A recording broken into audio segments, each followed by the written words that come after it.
All right. Good afternoon, everyone, and welcome to the second episode of today's read along with Metal Addict.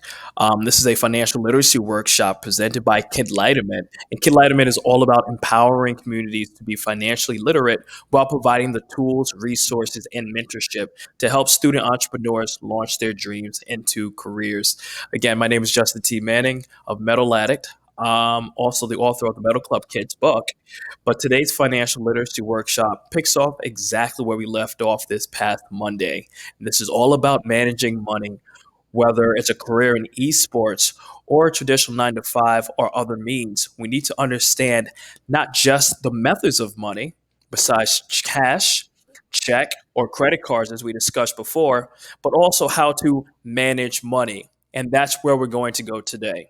If we're going to be effective businessmen, we not only understand the fundamentals, but understanding also what it means to manage. And managing money is a huge way for you to be a wise kid because wise kids manage money. In her right hand, she appears to have a gift, which is fantastic. But to receive that gift, whether she's giving it to someone or using that gift, she knows how to manage what's in her left hand, which is a piggy bank. And let's assume for this case that the piggy bank actually has some coins in there, coins, hopefully dollars. So, in today's book, this book is the Nickels, Dimes, and Dollars book, A Wise Kid's Guide to Money Matters. We're going to discuss how to manage money. And it's the most important thing you can learn about manage money is how you can manage it. Now, managing your money means that you make careful plans and decisions about how and when to spend, share, save, earn, and grow your money. Now, that's a lot of terminology there. That's a lot. How to spend money means, of course, to have that trade, that barter, as we discussed previously. Sharing money is, of course, us giving, let's say we have a $5 bill. We have a $5 bill that you and I are going to share. So we discuss how to manage that. We'll go into managing today. Saving money simply means if we have a $5 bill, maybe I should spend less so I can have more later, or not spend that $5 at all. That goes to budgeting, which goes to managing. Earning, as we discussed last time, means you pretty much want to earn the money that you have traditionally through work. And of course, growing your money. Think of growing your money as a seed that you put in the ground. You water that ground, and from that seed becomes a flower.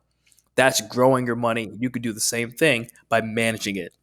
Now, a big part of managing money is finding a balance and how to use it. When someone creates a good balance for themselves, then they end up using money to make their life easier, nicer, and more meaningful. Money will always have a big role in your life, but remember, money is just a thing. It's a tool for people to use to help them in their lives. The more you learn how to manage and enjoy money, the more it will be something that serves you. So, to recap very simply, the more money you have, the more confident you will be in managing what is in your pocket, no matter the amount of money you have. Let's continue. Of course, everyone wants to be the boss of money. In the last workshop we had, I mentioned Jay-Z being a businessman, as well as other hip hop pop artists or even businessmen you and I may know. This is how to be a boss of your money. And it's important for people to first decide what they want to achieve with their money. And if you're going to make decisions, that decision is based off of having a goal. Then you can make decisions and do things that make you the boss and manager of your money. So you need a goal. But people differ in what they want to achieve with their money. For example, some people want to have a lot of money to spend, while others feel better saving or sharing it. Take a look. Some people want to work many hours to earn extra money, and others prefer to have less money and more free time. Let's break that down. That very last sentence that I stated to you, and you'll see right here, some people want to earn more money. It could be a need, it could be a want, but it also means that there's a goal that they have because what they want could exceed how much they're currently earning. But let's say that there are folks that maybe make a lot of money. Those folks probably want to spend more free time either saving, investing, sharing that money during their free time. So sometimes people ask themselves, should I have more money at the expense of my enjoyment? The answer is completely up to what your goals are. And that's how you manage your money. Start thinking about your goals now. Now, the amount of money someone feels they need or want varies from person to person, but every adult needs money. And you need money for yourself because you need to exercise good buying habits and understanding that not everything is all cash. Not having enough money is really hard for people, but caring too much about money can also create problems. Each person eventually needs to decide how they want to live their life and what they want their money to do for them. What you end up doing with your money as you get older will be a personal decision. It should be guided by your values, goals, and future plans. So, on your path to become a wise money manager, you can start by thinking about your goals today. Then you can make thoughtful plans and decisions that put and keep you in charge of your money. That was a lot there. So if you have any questions, be sure to put it in the chat. Again, this is about ownership and keeping in mind that your confidence, your goal setting will determine what type of money manager you will be. You might just want to save up all the money so you can have more free time. Or you might decide to be more ambitious because maybe you're getting extra work, extra hours means more pay. And that's okay because it is your choice, your goals, and your money. So what are some decisions you can make about money? So I'll give you a few examples. Let's pretend your mom or dad gives you $10 and says you can use it to buy whatever you want at the store. What you decide to buy is a money spending decision. Take a look here. There's four different ways in which your money works for you. These are decisions. This here is a money giving decision. Imagine that your family, classroom, or religious group gets together to raise money together to give to a worthwhile cause. This is called a money giving decision. And for that worthwhile cause, it could mean finding a house, clean up the environment, local charity, heal the world, make it a better place. Now, we just discussed money spending. That's a goal. We also discussed money giving. Otherwise, you probably want to do money saving. And if it's money saving, that's equivalent to someone giving you a certain amount of money for a birthday, a new year, or for an extravagant experience that's meant for you to save so you can use it in the future. That's a money saving decision. And you know that you're saving your money because your piggy bank, your bank account, checking or savings account continues to grow. You don't touch that money. Hold on to that for your goal. The last one is a money matters decision. Money matters decisions right here at the bottom. Think about something you really want, but you don't have quite enough money to buy. Now imagine that your sister has a lemonade stand and says you can help her and make some money. But what if it's a great day outside and you want to go play with friends? What would you do? That's a money matters decision. You gotta make a choice. It's a really nice day outside. However, you understand that you can go and make some money by yourself. That's fantastic. As you get older, these kind of decisions will get bigger for you because you will be more and more in charge of your own money matters. But just like these examples, all four of them, money decisions will always require you to think about your goals and your values. Which leads us to the next one. What are your goals? What are your values? Well, it comes down to goals and planning. A goal, very simple. A goal without a plan is just a wish. But a goal is something that you want to achieve. You set it. Many of us do it famously for New Year's. We say, we're going to do this. We're going to be more in shape. We're going to have X amount of dollars by my birthday. Or we're going to start managing our money better. Well, some of your goals may have nothing to do with money. Maybe your goal is to write a book or learn how to drive. Maybe make a new friend or even learn a new basketball move on the court. Nonetheless, It's a goal and it's something you plan to achieve. But without the work, it's just a wish. So when you have a goal, there are always steps you need to take to get there. Very simple.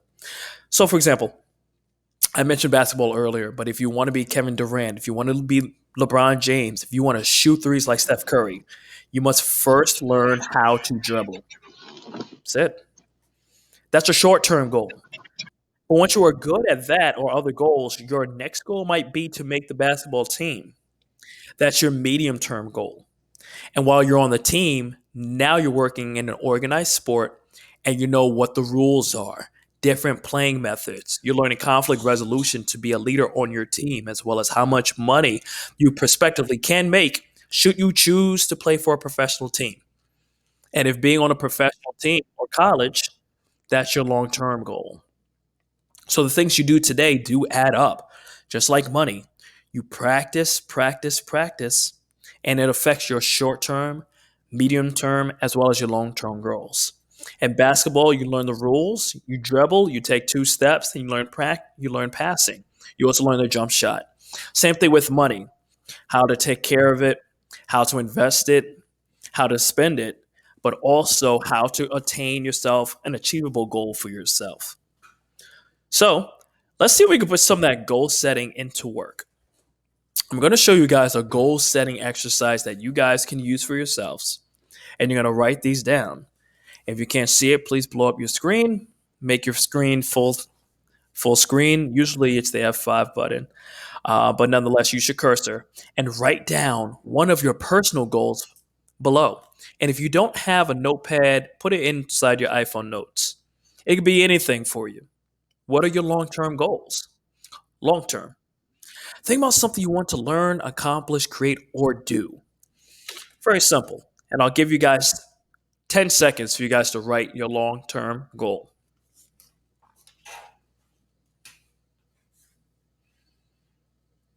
About 5 more seconds. Okay. Now, if you create a long term goal, you have that, and let's move on to the next part. Follow the example about basketball, the one we just mentioned before, and think of some steps that you can take toward achieving that goal. In basketball, if your goal is just to make the high school team, terrific.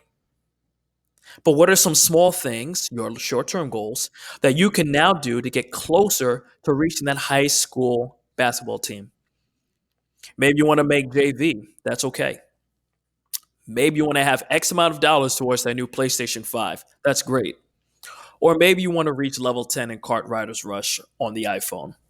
Not a bad choice. But either way, you should have a small goal for you to achieve the next level. I'll give you 10 seconds to write that out.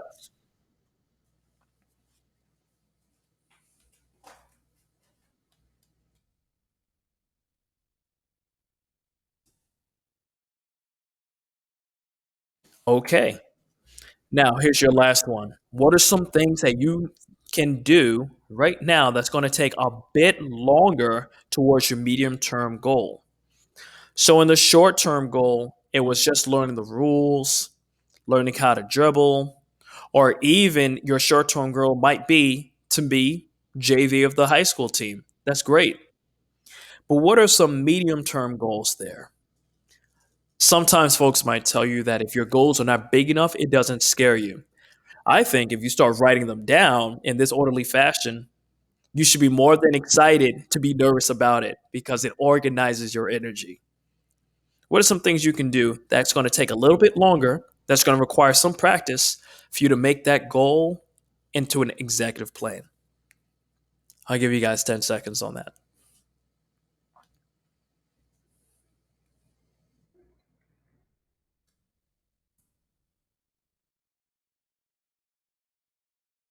Okay, so if your long term goal is for you to be a college professor, then there's some short term goals that you, of course, need to know.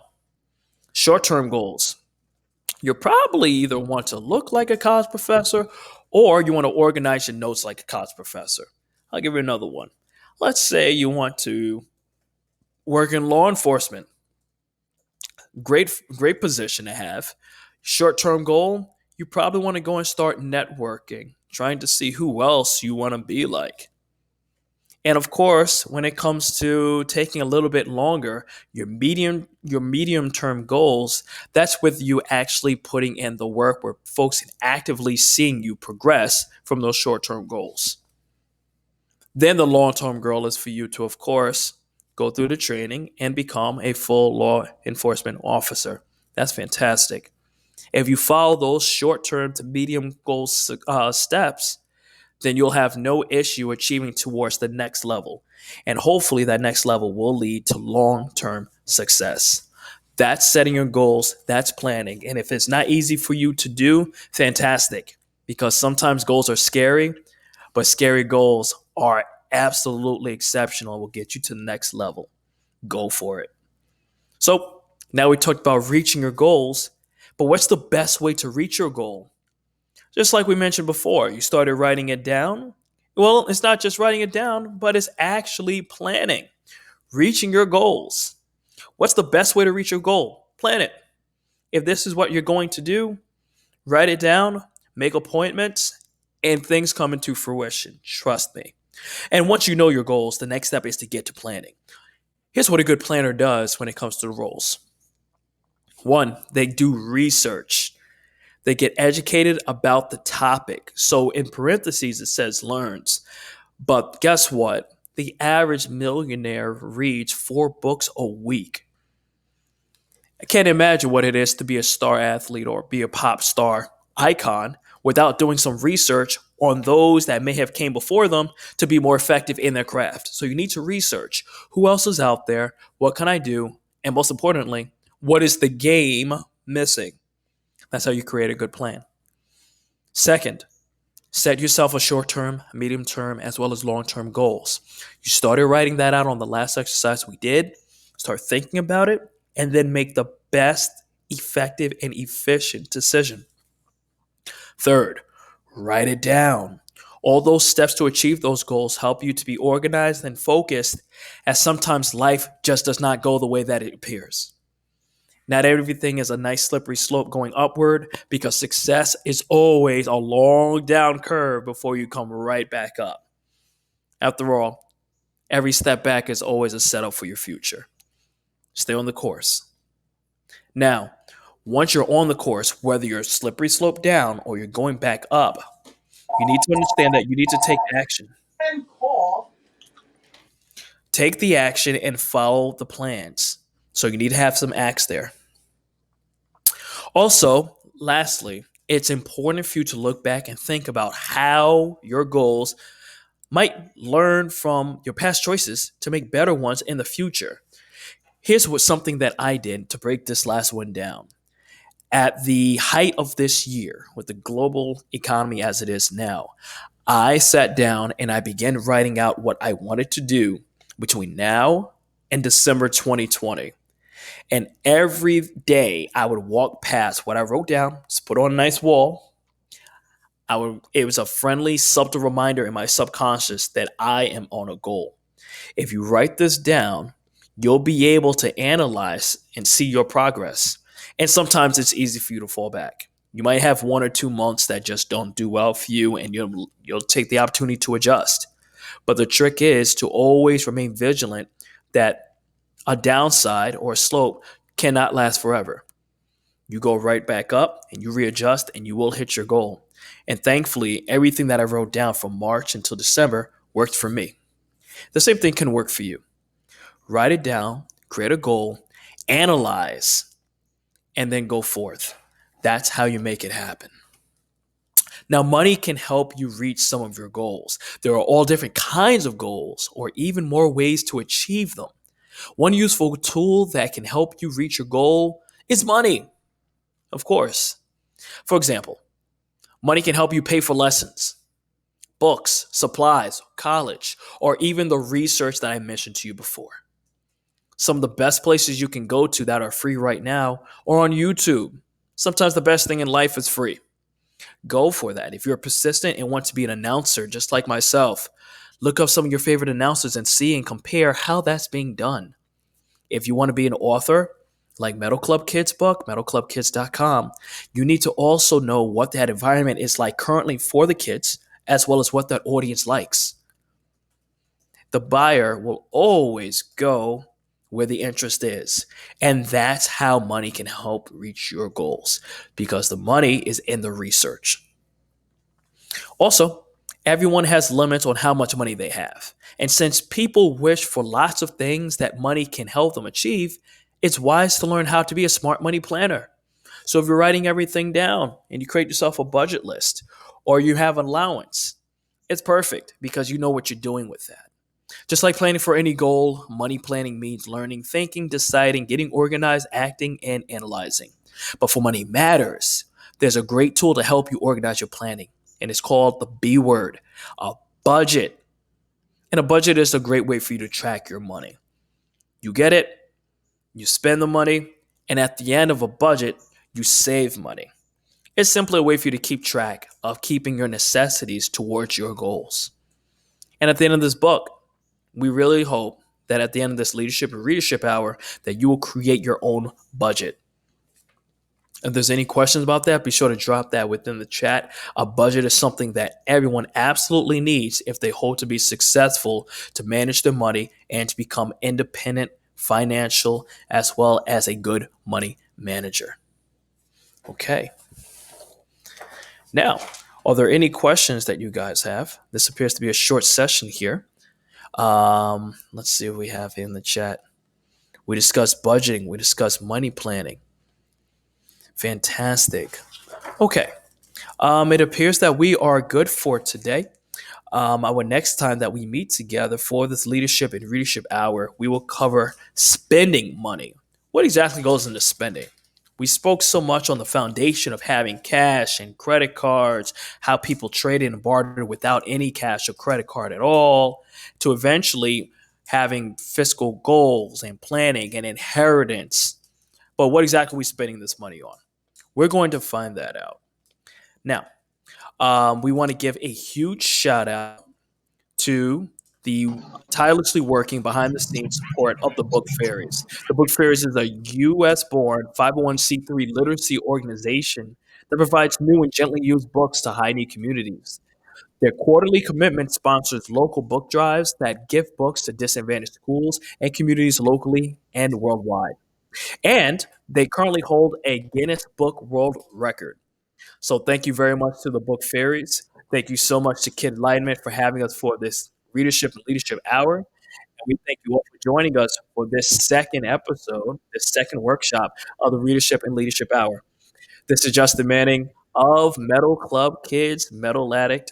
We'll see you guys next Monday at 1 o'clock Eastern Standard Time. Have a good evening, guys. Thank you.